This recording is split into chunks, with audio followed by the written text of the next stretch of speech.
It is Tuesday, August 29th, 2023. This is another edition of Baseball Today. That is my man, Trevor Plouffe. I am Chris Rose. Producer Dan is along for the ride as well. We start with a tip of the cap to Ronald Acuna Jr. 60 stolen bases in a season. He had a couple last night to go along with a 4-hit performance, a home run. He's 1 homer shy of the first 30-60 season. Only the 9th to ever make a 20-60, and the first one since Ricky Henderson in 1990. Awesome. It's incredible, dude. If you really sit back and think about those two numbers together, 30-30 is the mark. Yeah. That's the mark. You get there, you're kind of a legend. 30-30 guys are legends in the baseball world. So 30-60 is a different world. Yep. So he's one more away from getting to that achievement. But I'm fired up, bro. Yeah. Late in the game, Acuna goes out to right field and 2 morons run onto the field. What the fuck was going on with the security? Seriously, I'm pissed off. This isn't Giggle Fest 2023. I'm mad about what happened last night. Yeah, typically you're almost like, geez, security, like calm down a little bit. It's like usually it's these guys like they can't wait to rip a head off. This was like patty cake. I don't know what the security protocols are there. Maybe there's something we don't know about, but dang, man. Well, if the security protocols are 2-hand touch and he's down, then let's revamp those things. The Rockies should come out with a statement. They actually should hold a press conference today and apologize to Ronald Acuna and the Braves. Acuna fell. Now, I know guys fall all the time. God forbid, let's say he got caught under somebody and he hurt himself. Like, people are like, well, Chris, it didn't happen. Why are you so crazy? Hey, I lived through Tom Gamboa, who was the Royals' first base coach when that fucking bullshit father-son combination came out and kicked his ass. Guy lost his hearing in his ear. You know, I was around when Monica Seles got stabbed by a deranged fan. You know, like, let's not wait for that shit to happen. Those motherfuckers should have decked those guys. They should have beat the shit out of them, and they should have put their serious. I'm serious here. They should have. We've seen it happen in L.A. earlier this year. We've seen it happen in Philly. I have no problem. You take your life in your own hands when you go onto that field. Athletes need to feel protected, and I am pissed as can be about this today. I really am. No, I mean, I don't like it either, especially if you're going and you're making contact or getting close to a player, because you're right, because you don't know what people's intentions are when they come on the field. Most of the time, it's just drunk stupidity, but you never know. You mentioned some scenarios there where things have gotten crazy. So, yeah, I mean, this was not exactly the best example of what you need to do as a security team. Sorry. What would you have done? I'm pretty calm, and I'm not a good fighter. We've already clarified that, and I understand it. Those guys probably get paid $20 an hour. But you know what? If you're going to take the job, do your job. If you're going to take the job, do it. These aren't drunk fans in Section 117 fighting one another. Let those idiots take care of themselves. This is a ball player whose job it is to play baseball and entertain us. He's got his back turned. Like tasers or something? Yeah, no shit. I've seen that before. Dude. I would love to just tase somebody like that. Bam. I'm going to tase you one day. No, you're not. I would give you no reason to tase me. Now, if it would fix my back, I might be willing to do it. All right, let's start the real show in Philadelphia, where Trea Turner just continues to mash.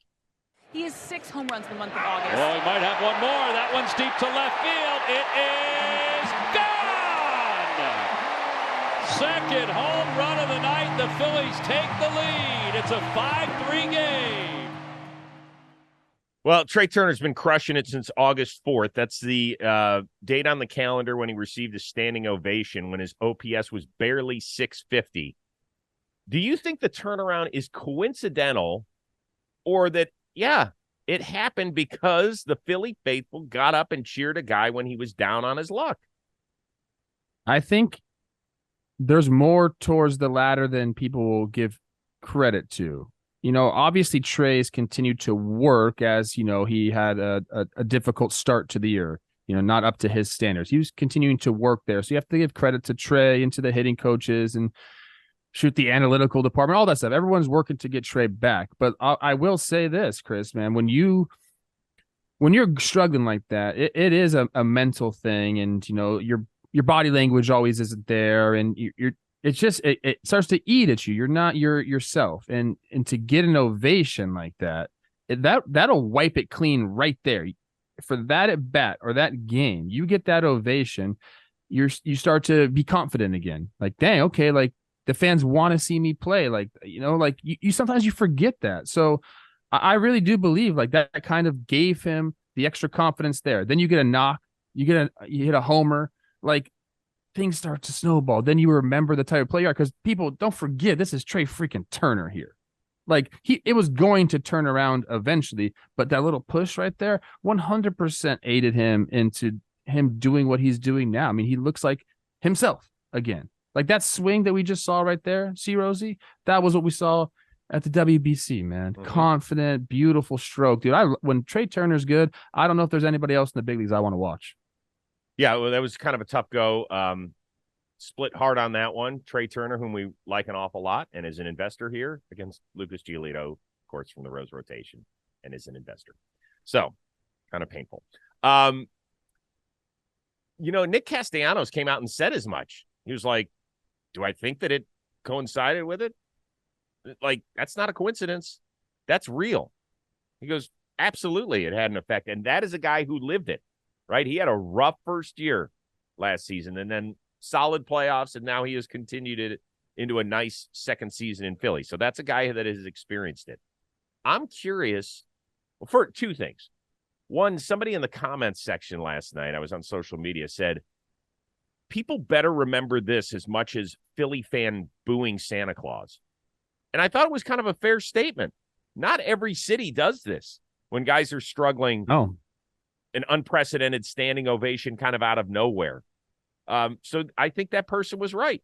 Let's give Philly fan a lot of credit there, because there are times we dump on them when they're not so great.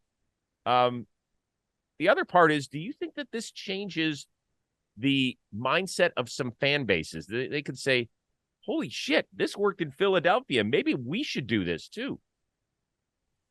It should. I mean, I've been trying to tell people that all along. Even when I dissed Philly back in the day, I mentioned like how fans can impact your play. I mean, it's a long season. There are times that you're down. There are times that you don't have the energy that you should have. That people think that you show up to a big league game and every day it's like, oh, I feel great. I can do. It's like, it's just not the case. Like some days you feel like crap. Some days you don't even want to be there, believe it or not. Like there are times where you just don't want to be at the field. Whether that's like you've just been struggling or it's getting monotonous, whatever it is, like the fans can take you out of that in an instance, man. Like you have that type of impact. So yeah, I mean, it works. Yeah. Okay. Some great individual performances last night. Which of these three was most eye-popping for you? Jose Altuve, Astros' first cycle in a decade. Happened in Boston, finished it up with a home run. Kyle Harrison, second big league start, 11 Ks, his first one in front of his hometown team, essentially. And then Julio Rodriguez, yet another 4-hit performance and third straight game with a home run as well. He is doing it. Which of those three made Plouffe go, damn, you good? All of them. No, I'm just kidding, Chris. I do love me some Altuve, man, and finishing a cycle off with a homer is a beautiful thing. I'm going with Kyle Harrison. I'm going with what I think is exactly what the Giants need at this point in the season, which is another starter and a guy that looks like this, blowing dudes away, like great low arm slot. Like he's got the timing thing with the leg lift going on. Striking out the first 5 batters of the game. Like he looks like he's got that fire in him. This is awesome. And again, I'll mention for a Giants team that needs starters, that's been piecing together their pitching pretty much all season long. It's been incredible for them to stay where they're at while having to do that. But this was so cool. And Gabe kind of like milked it a little bit when he went out there to make sure this guy like took in his surroundings and got the ovation. Everything about it was cool. So I'm going with Harrison. The reason I'm wearing the San Francisco Giants lid today, I love watching guys in their first or second start. Just want to throw a few numbers by you. He's the youngest Giants pitcher with 11 strikeouts in a game since Mad Bum a dozen years ago. He's the first Giants pitcher to strike out the first 5 batters of a game since Hall of Famer Randy Johnson did it in 2009. Yes, remember, he also won his 300th game as a San Francisco Giant. He is the 4th Giant since 1901 to get double-digit strikeouts in one of his 2 first starts. The last guy to do it, Juan Marichal. Pretty good. Pretty good. Good company. Good company. He's also the first big leaguer to get double-digit strikeouts in one of his first 2 starts since Shohei in 2018. So very good company. I also love the story. Like, I love watching the family when they're there. He actually went to school at De La Salle, which is a sports powerhouse up there in the Bay Area. The last time his mom was in that stadium, she was pregnant with Kyle. Kind of cool. That is I cool. don't know why it took him, 20-some years to get back. We'll get him some seats or something somewhere along the line, especially after he gets drafted. But his skipper said that he reminded him of Carlos Rodon the last few years out there throwing it. A little bit. Well, at least last year. I think he was only there 1 year. But, yeah, he looked a little Rodon-esque with the finish. Like, max effort. I'm going to throw the shit out of this ball. Yes. Yeah. I like that. Yeah. Amazing that we're not saying much about a cycle, which is cool. Altuve's first in his awesome career.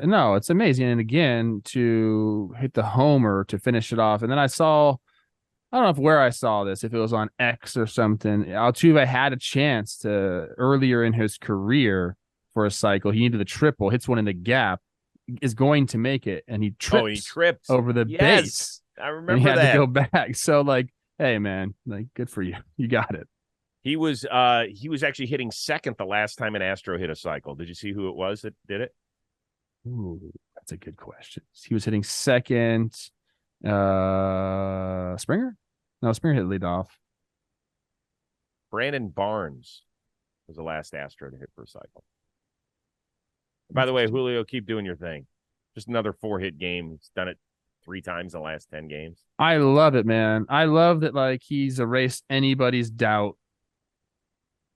Starting out the year kind of slow, and everyone's like, when's Julio going to be back? The Mariners need him. He's like, I'm back. Never left. Hey, during this show, I could hear how happy my daughter was, my little fur baby, Sydney. We rescued her about a decade ago or so. You know why she was so happy? She got to chow down on her farmer's dog recipe. It is the secret sauce to making your dog of any age happy as it can be. Why? Because the farmer's dog makes and delivers fresh, healthy dog food. It's developed by vets. It's nutritionally balanced. It's made from real healthy ingredients to human food safety standards. That's a big deal. Some of this other dog food is dog shit, and the way they create it is no good for your pooch. The farmer's dog also sends the food pre-portioned, specifically for your dog, based on their unique nutritional needs. What does that mean? You fill out a 5-minute questionnaire talking about your dog, its history, its size, how much exercise it gets, what it eats, all that sort of stuff. Voila. Here comes the packages. You pop them right in your freezer. They're properly portioned. It actually says her name. Sydney, here's your beef recipe. Sydney, here's your pork. Here's your chicken. And she loves them all. That is unbelievable. Once again, it doesn't matter if your dog is young or old. It's always the right time to begin investing in their health. So go do this. In fact, go get 50% off your first box of the fresh, healthy food at thefarmersdog.com/JohnBoy. Plus, free shipping. It's a big deal because it's a big box. That's thefarmersdog.com/JohnBoy for half off. Enjoy. Your pup will say, "Roo-roo-roo." I don't love this. Plouffe's Minnesota Twins have their largest division lead of the season. It's at 7 after taking care of Cleveland in the first of a 3-game set. Minnesota erased yet another early deficit thanks to Royce Lewis. Back-to-back days with a grand slam. First time that's ever been done in Twins history. Now, Lewis has fewer than 200 major league at-bats because of injuries. But is he the most dangerous stick in the lineup? Wow. To be honest with you, they got a lot of dangerous sticks in the lineup right now. Most of them are little babies like Royce. Mm-hmm. I will say that in terms of like dramatics on the field, clutch situations, yes, Yes, but I don't think he's. I want to give praise to Royce because what he's doing is very incredible, and he does have that it factor. And when he's been on the field, it's been awesome. He was off for a year, comes back his first game this year against Houston, hits a 2-run homer to to tie the game up. Like he has a flair for the dramatic. And if you're watching this clip right here, I mean he's got all the energy you need, and he's one of the guys that you don't know if he's doing poorly or he's doing well because he's always just happy and has that energy. That means something. So I think it's him 1A. Eddie Julian to me on that team is if you have one at bat, runner on second base, you need a knock. I think Julian's the guy because his bat to ball skills and his pitch recognition is off the charts. Wallner's probably the biggest power threat. Matt Wallner, who's another rookie. They have a lot of young guys there, man, and they've really energized this team. It's funny because all throughout the year, I've heard other fan bases say, man, these young guys have come up. Patrick Bailey's energized our team. Matt McClain, Spencer Steer, these guys have energized our team.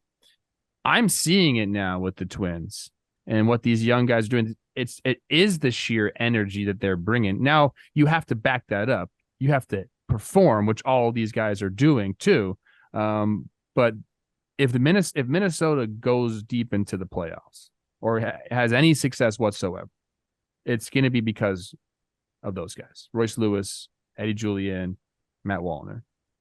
I understand that it's hard to differentiate between the three of them because they all have been very, very good. I do think Royce Lewis is a different breed. I really do. And not just because he was the first pick of the 2017 draft. I saw it last year when he only had 40 at-bats before shredding his knee. Sometimes you watch guys and there's just a different presence about them. And it even comes through whatever your streaming device or your TV or wherever you're watching and consuming the game. You don't have to be there in person. I could really feel it. And Terry Francona, who's been around the game forever, when he says that guy has a chance to be a star, and he's only seen him a handful of times. He's not watching every Twins game. He's played against him, a couple of series maybe? And he says he has a chance to be a superstar in this league. That's all you need to hear right there. Yes? I forgot to add Alex Kirilloff when talking about these young guys. Now has a little bit more You're time. interrupting me to go put Alex but Kirilloff in this? I thought you were done. Once you're done, I want to tell people a story about these guys. No, we're here. Go. I'm sorry. All I was going to say is I was going to give credit to Sarah Langs, who always brings out amazing statistical points. There was a great one last night. She said that Royce Lewis is just the 10th player to have 3 grand slams among his first 10 big league homers. 3 grand slams. There's people that don't hit 3. There's some guys. I don't think Jeff Bagwell hit a grand slam in his Hall of Fame career. It's difficult. I have 2. That's it. Well, but 2 and 106 is pretty good, man. I want to see now. One off Sonny Gray, one off John Danks. All right, so I don't know if I should be sharing this, but I'm going to. And we're here. Why not? We're here. It's a good story. It's not like I'm lighting anybody up or anything like that. I visited Minnesota, Joe Mauer's, what was it, Hall of Fame induction for the Twins. And I was talking to him about these young guys, and I'm just asking, hey, what are you gonna do, man? Like, what do you want to do? Like, have the Twins talked to you about doing some consulting, stuff like that? So we started getting into this conversation, and he goes, what's really cool? He said, Alex Kirilloff reached out, and he wanted to talk about hitting. And he wanted to take me out to lunch. He goes, him and Royce Lewis they're going to take Joe Mauer out to lunch, and they're going to pick his brain. How often do you hear young guys doing stuff like that? Not very often. And then when you do hear it, something's going on up here that's right. So be happy with that, Minnesota. You got some good ones, man. Those young guys they're good, and they're smart. By the way, why would you not be okay to share that? I think that's great. I think that shows a lot about those. Yeah. What? I mean, who's that putting at risk? No one. I think it's pretty special. Well, no, I think it is special. That's why I mentioned it, Chris. Okay. All right. See Rosie. Okay. So Bagwell, let's see. He did get 1 grand slam. There's 1. Sorry. There's another. Oh, man. He didn't get it till late in his career. Oh, my God. He had 3, 4. All right. It took him forever, but Then he started geez. cranking them out. I was way wrong on that. So don't write in the comments, Rose, he got a bunch. He did. My bad. There's somebody famous who didn't, like some Hall of Famer who didn't hit a grand slam. Or maybe I'm just making that up. Rangers with a big ninth inning rally last night. Huge to take the opener of a set at Citi Field. This comes just hours after Max Scherzer met the media to talk about the end of his era in New York and what he thinks is next for the New York Mets. What they're doing with this organization, they have the right thought process behind it, and Steve's a great owner about trying to make this a winner here in New York. So I definitely am happy to join it, happy to have contribute to it. Unfortunately, I wasn't able to be here when for the great moments of it. But they're doing the right things to be able to build a championship ball club in the future. Those decisions had to be made, and when I had the conversations with them, they were honest and allowed me to make an honest decision as well.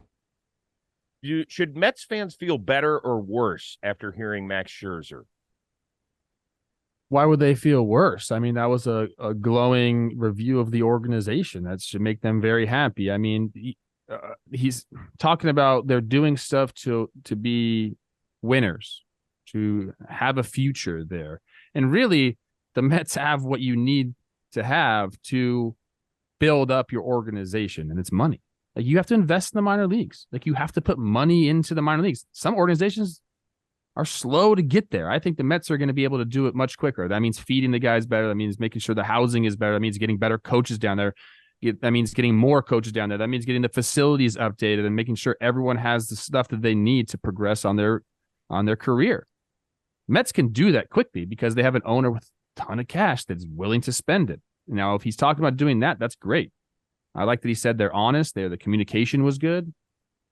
I think everything that he said was what you'd want to hear as a Mets fan. Is it going to make you feel better about this season? No, but going forward, I think Mets fans know that going forward, they're going to be given like they're going to get chances to win. Like, they're going to put together good rosters. They're going to do the things necessary to, have a chance to win. Now, if they win, that's a different story, but they're going to be there. They're not going to be down on the bottom every single year in and year out. I think they have a plan, and they're going to, like I said, at least spend enough and try to do the right things where they should feel like they're going to be in contention for a playoff spot every year.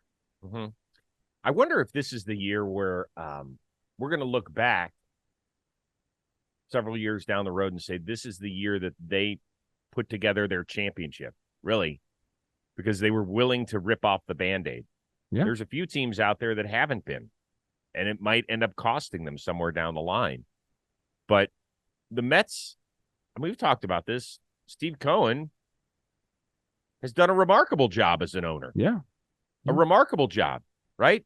He spent, and some people will sit here and laugh at him, which is whatever. That's up to you. But when he saw it wasn't working, he decided to actually throw money at the problem to improve it. He got better prospects by paying down salaries. Not every team was willing to do that. Other teams would have said, hey, we'll take our chances on a 18-year-old that's in high A that might not have as high a ceiling. Instead, he was willing to pay for this. He's willing to pay to rebuild the farm system as quickly as possible. And Max Scherzer reiterated that. I thought every one of Scherzer's answers were on the mark. And if I were a Mets fan, as you said, I'd be disappointed with the way this record's going to suck and it's going to hurt. But I do feel good about where the organization is heading. I don't think that that's a clusterfuck at all. No. And I don't think there's going to be a year in the next 5 years where the Mets fan base will sit back and say, we're not in contention. Mm-hmm. Now, you might say, dang, the Braves are better than us, and we got to catch them. But I think that every year they should at least go into the year saying, we got a chance to make the playoffs. Mm-hmm. And not every team can say that. No, I mean, the Braves have a full lap on this team, at least. A full lap.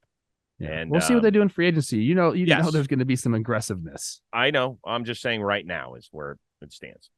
Today's episode of Baseball Today is sponsored by these guys over at Shady Rays. I want you to take on the sun with gear that is built to last. Our friends at Shady Rays have you covered with premium polarized shades at a very affordable price. Plus, there's this brand new offer. Now you can get 30% off the custom Jimmy and Jake collab shades. Just use the code JM30. I saw them recently at Floorball. I tried them both on. I felt as cool which one do you like better? I'm not going to say which one I like better. They both have their little, right? One says John Boy, one says Jake sucks. What? I'm trying to think which ones I like you in more. I think you're more of a Jimmy guy. I think you're probably right. You're probably right. You know, got a little of that caustic side. You know, that's more Jimmy. Okay. Shady Rays offers a world-class product just as good as any expensive pair ever wore. They got durable frames, extremely clear optics, and that's not all. You've heard me talk about it. Shady Rays offers the most insane protection in the history of eyewear. Every pair of the bad boys is backed by lost and broken replacements, which means day one, if you lose them, if you sit on them, if you break them any other way, you just call up and you say, I broke my damn glass. They don't care. They don't care how you did it or that you did it. They just know that they have your address on file and they're going to send you a brand new pair. And exclusively for our listeners, Shady Rays is giving out their best deal of the season. So simple. Head on over to shadyrays.com. Use the code TODAY, 50% off 2+ pair polarized sunglasses. And while you're there, get 30% off the limited edition Jimmy and Jake collab shades with the code JM30. You won't be as cool as Jimmy and Jake, but you can look as cool. Before we get out of here on the podcast and the YouTube side of things, Tanner Houck, remember he took that line drive to the head back in June? We all went, oh, God, that looks horrible. Well, he wants to relive it over and over. He had a 3D mold of his skull put on a necklace. Thumbs up or thumbs down? I was going to give it a thumbs up, and then I got into this Our Shrunken Heads real Google search, and now I think I'm going to give it a thumbs down because I just came across something from the Smithsonian Magazine website. First of all, they are real. And do you want to hear how they're made? I don't know. Do I? Maybe. The skin and hair have to be separated from the skull to allow them to shrink at different rates. So they want to shrink those on a different zone. So you have the skull. They sew